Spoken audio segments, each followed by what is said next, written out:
On today's show, the Splash Brothers make more history, Jabari Parker gets benched, and Isaiah Thomas feels he's the best player in the world. up down on LeBron playing in 2020, the Bulls making a deal, and TD's Slam Dunkin' O cereal. Get in my belly! And CJ Watson gives us a classic whoopsie as we round up the NBA weekend's best bloopers. It's Monday, January 23rd. The starter starts now! Now!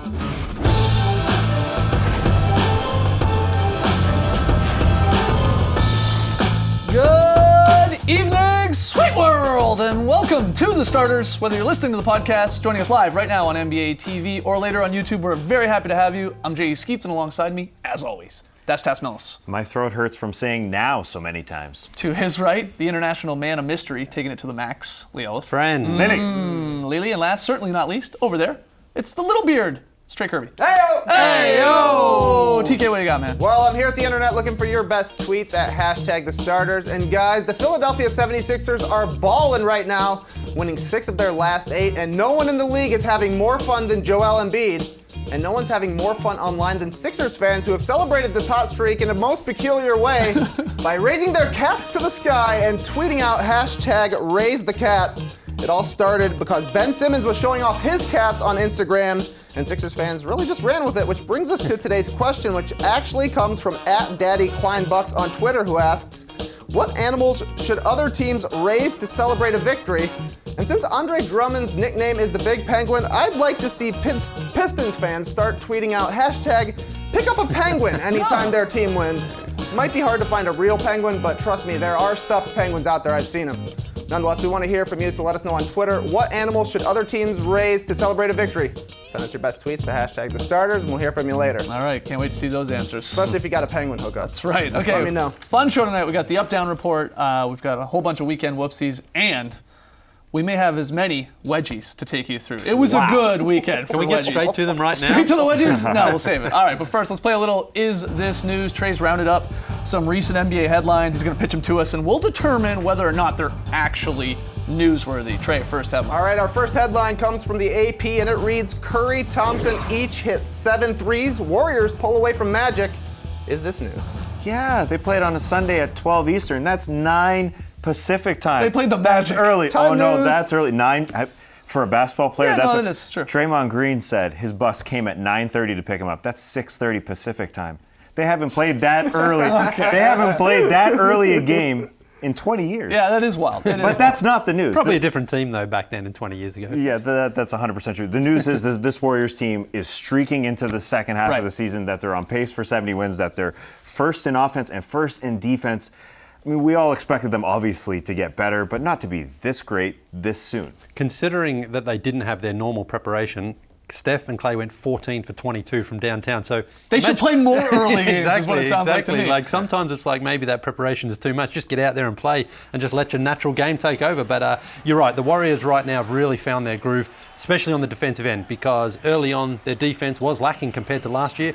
Big difference has been Kevin Durant. He has been incredible on defense. The Warriors have just really found their groove. Yeah, and this has been an unbelievable week or stretch here, whatever you want to call it, for the Warriors, because they beat LeBron's Cavs, Westbrook's Thunder, Harden's Rockets, and then whoever's Magic it is on the Magic. But it's like that's not important. It's just they are at a time when teams sort of struggle. You Yeah. know, they start to lose focus maybe as Right. you get closer and closer to the All-Star break.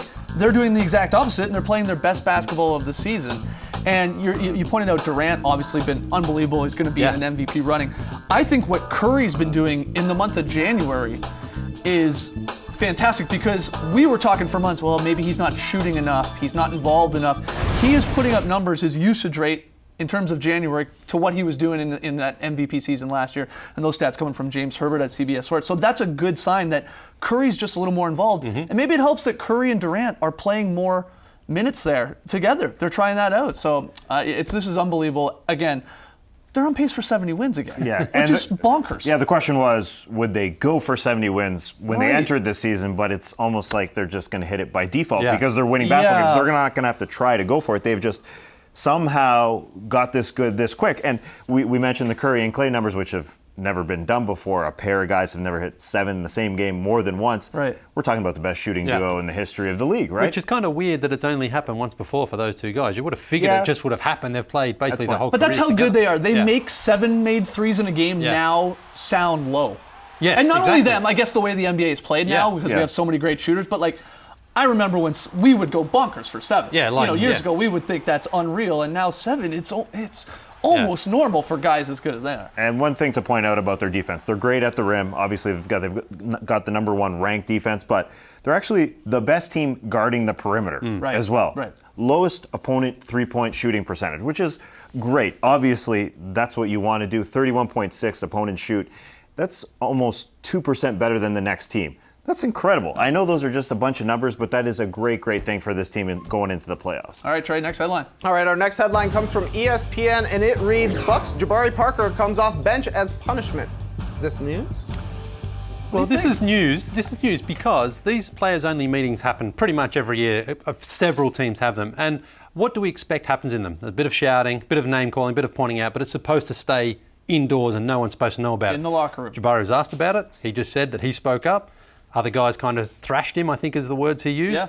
And the team felt that he wasn't supposed to share that with the media. Right. And so they decided to bench him as a punishment. Not a major punishment, but it's also a sign of like, hey, what happens in behind closed doors is supposed to stay there. So you have no problem with the punishment? No, I don't think so. I think If it's a team rule, yeah, and that's you, right. and you broke it, and they put it to the players. By the sounds of it, they sort of put it to the players and the coaches of whether or not this was, the right type of punishment for Jabari. And you've got to be careful to not punish the whole team as well, because they're on a bit of a rough patch right now. And so they need their best players, and he is probably their second best player right now. So I think it was more like, okay, Jabari, going forward, when we have those meetings, just keep them in-house, and that's all that happens. Small punishment, let's forget about it and move on. Didn't work anyway because they lost the game. So yeah, they've lost 5 straight now. I'm fine with it. I think Jason Kidd's just trying to build a locker room, some camaraderie.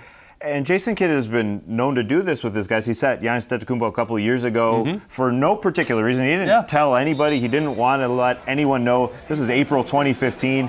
Giannis sat out. Jason Kidd was asked what he said. Nah, I don't want to tell you. The Isaiah Thomas works with us here. Obviously, an NBA champion has told us before that, and told everyone before that, it's not about basketball. And I think that's what Jason Kidd is trying to do. He said the secret is not about basketball, is what Isaiah Thomas said. And I think that's just what Jason Kidd is doing with this team, is that he just wants to make it a better locker room. And I think I'm okay with that. I think he just wants to bring people together. You don't go and tell everybody our business. Let's just figure this out for ourselves. Jabari is asked the question, though, from the media, and I guess what the Bucks and Coach Kidd would want him to do is just sort of give the generic, Right. we're trying to work things out, we'll move on type of answer, where he didn't, where he expressed frustration. He was and honest. He was honest. And it cost him. And that's what's funny, reporters and the media and all of us, I mean, we want the players to be, sure. totally open. Whereas teammates, they don't really want that, because you said it. You prefer that just to sort of stay in the locker room and don't. You make more of a headache in some situations. People are going to start like this. asking But more about, especially if you keep the losing keeps up. that's and things exactly like right. that. And then the headlines get a little crazier and crazier. Yeah. Oh, there's a rift between Jabari Parker and someone. It's all that. It's supposed to be like a family. You don't Yeah, give guess so. out your family biz. Well, let's hope they just pick up a win if you're a Bucks fan recently. Here, all right, Trey, final one here. Our final headline comes from Slam Online, and it's based on a quote from the Ringer NBA show. It says, Isaiah Thomas, quote, I feel like I'm the best player in the world. Is this news? Yeah. No. No, it's not. No. And then the rest of the quote, which gets cut off, obviously, that's just the work I put in. If you don't feel like that, then you're cheating yourself. That's right. You could Add it, yeah. Yeah, you could poll 300 NBA players. I'm obviously making up a number here, but I feel like a very high percentage would say something similar. At least, of course, when they you're would. talking about all-stars, which Isaiah Thomas is and will be again for the second straight year. He says, when people go nuts about this, again, he's claiming that he is not the best. He's saying he feels like he's the best. Those are two different things. And They it's really that are. ego and it's that drive that gets you to the NBA in the first place. You believe you can beat Right. anyone at any time. Especially for him. Imagine the obstacles he's had to overcome compared to some other guys, being his height, being his size. Every single night he goes out there, he's got to face someone usually bigger than him by a few inches. Oh, and for he goes sure. out there and he's having an incredible season. Why wouldn't he feel like he's having the best season and feels like he's playing the best ball of his life? Do you think he's the best player in the NBA? No, I Isaiah don't think he's the Thomas? best No, player in the okay, NBA. okay. Absolutely not. But I can understand why he feels that way right now. Do you feel He you're the best feels that way. broadcaster? Yeah. Top 3, yeah. Yeah. Top 3 at this table for sure. You probably make the top. Yeah. Why not? It's Yeah. so different. It's like saying I feel like you're an idiot or you're an idiot. You know, there's a huge difference. And how many All-Stars or how many players got All-Star votes this year? 300. Like 300, exactly. 300 players feel like they're the best. It's okay to do that. Yeah, you do not make the NBA unless you are obviously very confident / cocky, whatever you want to call it. All right, lots more still to come when we come back. LeBron considering returning to Team USA, that and more in the Up Down Report.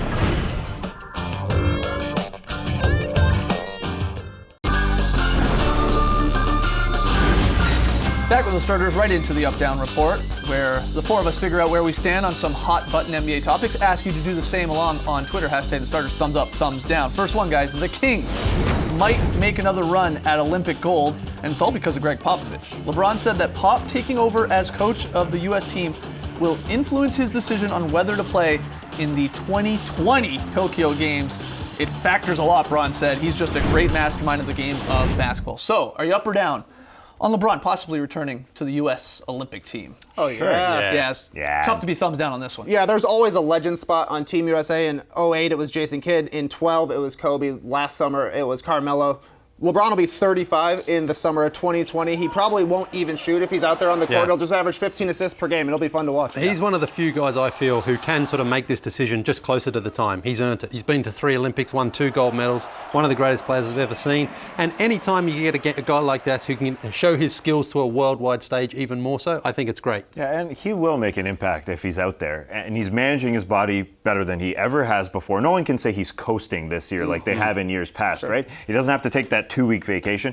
He looks incredible. I'm sure he feels incredible. I have no idea, me sitting here, but it feels that way, right? Yeah, I actually think he will do this, especially what we saw on Saturday night, which was Pop, I guess, sort of needling LeBron a little bit, and we have a clip. Hey, I didn't get to congratulate you guys on the championship. Great job. And the gold medal, you weren't there. Only you, congratulations on the gold medal. The gold medal, you weren't there. He's already Maybe working on him. 2020. That's perfect, See? Pop. Yeah, he's just like sowing a little seed there, just saying. Yeah. But you're absolutely right. Maybe it depends on, like, is LeBron still going to finals in 2020? And that was a huge reason he sat out of Rio. Obviously, won the championship and the toll it took on his body. He wanted to rest up. So 6 straight, this year would be 7, 8, 9. That would be after 10 straight NBA finals. Jump into another Is it Olympics. that far-fetched? No. Not really with him. All right, moving on here. It appears as though the Bulls front office is looking to shake things up. According to the Chicago Sun-Times' Joe Crowley, the Bulls have been shopping guard Rajon Rondo and forward Nikola Mirotic in hopes of bolstering the roster and making maybe a second-half run here in the East. Here we go again. Are you up or down, especially Trey Kirby, Bulls fan over there, up or down on the idea of the Bulls trying to make a trade here? I'm going 3/4 up on this. What's that? If it comes to trading Rondo, up. Get him out of here. But if it comes to Nikola Mirotic, I'm only halfway up on this because they're trading low on him. He's shooting 31% from 3 right now. He was 39% last year. Trade him when he's shooting a little bit better, because the sad thing is the Bulls actually need his bad shooting. He's a shooter who's not knocking down shots, but at least he takes them. Nobody else on the Bulls does. I was really surprised that they're shopping him, because he did have a good season last year. He has been a little bit up and down this season, but that's been the whole Bulls as well. I think this guy has got a long future in the NBA. I wouldn't get rid of him and give up on him just yet. He's 30th ranked, apparently, Lee, Yeah. at the power forward position in the league. That's fine. They He's give him been time. like, and I'm talking real plus minus out there. Yeah. He's really streaky, right? He has Yeah, he games is. where he really helps the Bulls with a 3-point shot, and then he is at times just obviously not great defensively out there, and sometimes just goes cold. But look at the Bulls as well. I mean, how their season started. They looked good early on. Now they're really struggling. It sort of mirrors Mirotic. The season. Mirotic, nice. Well done. All right, final one here. Last week, H-E-B released their latest Spurs commercial featuring now retired Spurs legend Tim Duncan. In the new spot, it's for cereal. TD has a little bit of a focus group. Here's a clip. Okay, so on a scale of 1 to 10, how would you rate this new cereal? Isn't Duncan spelled with a K? No, it's with a C, like my last name. Why are you so tall? My parents? Wait, is one good or bad? I'm starting to miss basketball. H-E-B Slam Dunkin' O's. Available for a limited time only. So here's the thing. I'm not going to ask you whether you're up or down on the commercial. We actually have the Slam Dunkin' O's right here, sent in, I believe from Austin. Shout out to Audrey Bree's mother, who made sure we got these. So I want to know whether you're up or down on this actual cereal, the Slam Dunkin' O's. It's a Honey Nut Cheerio Yeah, it's got some chocolate. with some chocolate. I'm up. It's like half Honey Nut Cheerios, Whoa. half Cocoa Puff, I would say. Big time Yeah. up. Like Cocoa Pebbles. Like Bam Bam. Give me some more of these. Someone do that. What was that? What was the meme going on where someone? It's a pretty strong endorsement when Trey Kirby gives your cereal the thumbs up too. He is a cereal guy, so great. Thumbs up, way to go, Duncan. Your cereal's great. You did it. We gotta You take must one be more. unhappy though. The chocolate might be a little unhealthy. I don't like all the sugar in there, but for a once-off, it's not bad, you know. Here, I'll grab the chocolate. All right, well, This is a nice do. late night treat for sure. we'll take a break, but after the jump, lots more still to come here on the starters. We'll down this cereal, and CJ Watson shines in a brand new edition of NBA Weekend Whoopsies. Don't go anywhere. It's legit good. This is good. I'm finishing my bowl.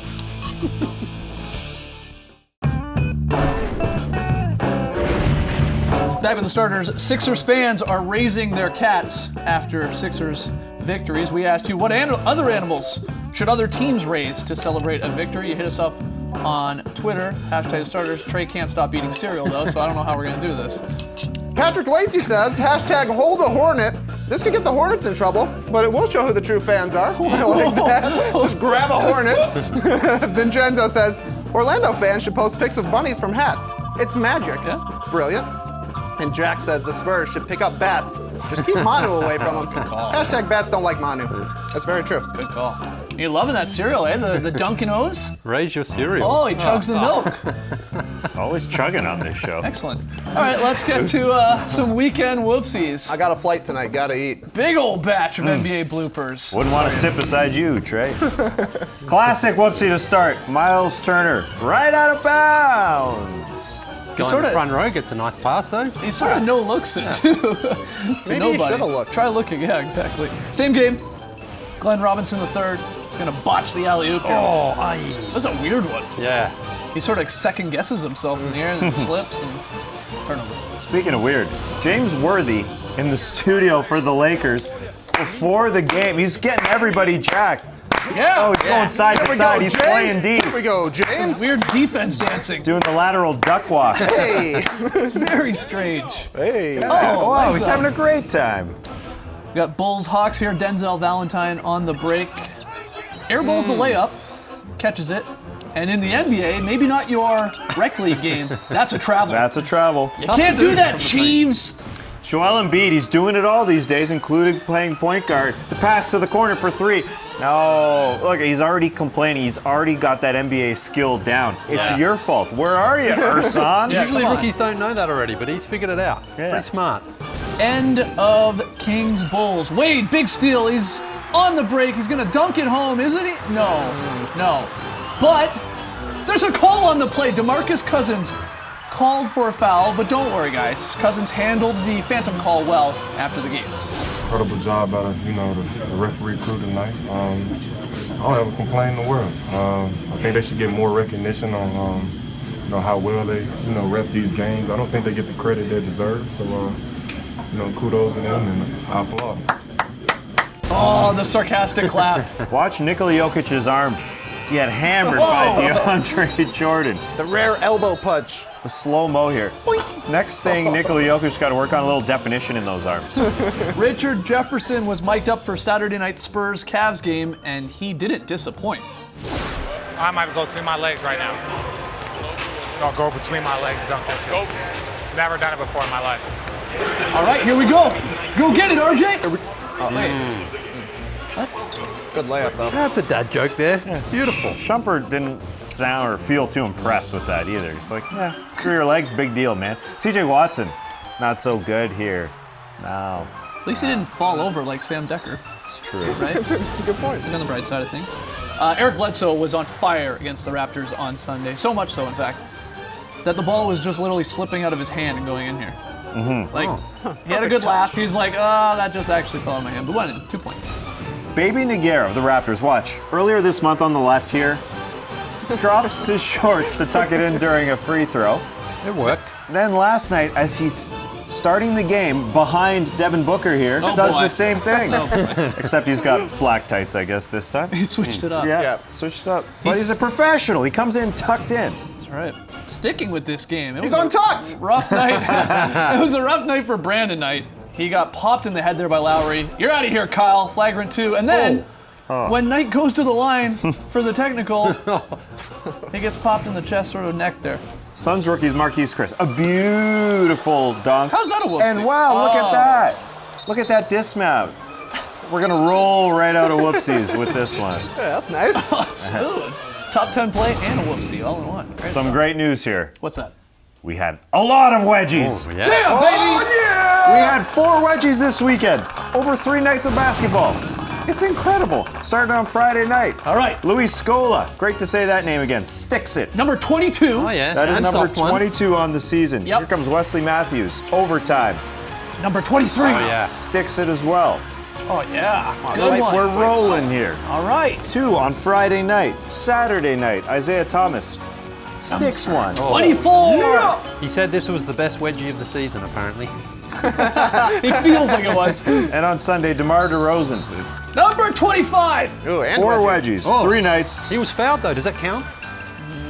I don't think they called it. Did they call it? Yeah, there was a foul. Oh, it counts. It counts. 25 wedgies on the season. We picked up the pace. We're trying to get to 50 on the back. air. We're very close. big. Very close. Decimal points away from 50 projected wedgies. 49.62 to be Some say exact. you would round up in that scenario. I want to tease you guys. All right. Great weekend for the whoopsies and the wedgies. One more break. When we come back, we'll see how Sunday was for Lely's very solid play.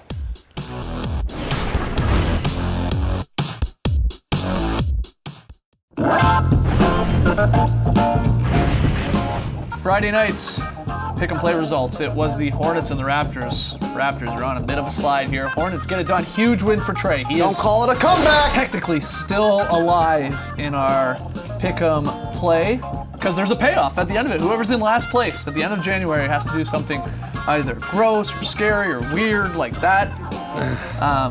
Always a blast. Dangerous, maybe. Yeah, dangerous. You can call Ice Chest dangerous. Yeah, don't try that at home, kids. That was mine. So, tonight's pick. Wizards and Hornets. Trey will not be gaining a game because we all have the Hornets. So, good luck to Charlotte, I guess. Lee, where are we going for VSP? Minnesota, where it's the Serbian Marc Gasol, Nikola Jokic with a slingshot. Oh, that's awesome. Nice Oh, one. that is a gorgeous pass. Here it is again. Look at this. Just yoinks it down there. That's Nice solid. finish from Jamal. That's what I call a very solid play. That's how they teach it. He's going to be in a whole lot of VSPs, I think, the way he every passes. pass almost is a candidate for him. You're right. All right, guys, tomorrow morning, 11 a.m. Eastern. Join us for the Starters Twitter show. It's on Twitter. That just makes sense. So a lot of fun. You can join in live while we talk about, obviously, NBA topics, and we have some fun with some other more random topics, if you want to put it like that. Talking about fun, here's Julian at the Garden last week. He sent in this fan sign. He's from all the way from Germany. Danke, Julian. Michael, Trey, Tyler, and Spencer out in Utah with Wow, the first nice. 4-man sign. Nice. Nice job there. Serial signed Senderimera for the first time this season. Michael, the starters. It's nice. And 9-year-old Mia was in Toronto last night. Her first ever Raptors game. Didn't get a win for the Raptors. Got a wedge in a fan sign. Pretty much great compensation. Keep the signs coming, guys. See you tomorrow night. Thanks for joining us, folks. And remember, no one eats cereal like this. My wife says I eat cereal too fast. Race the night, people.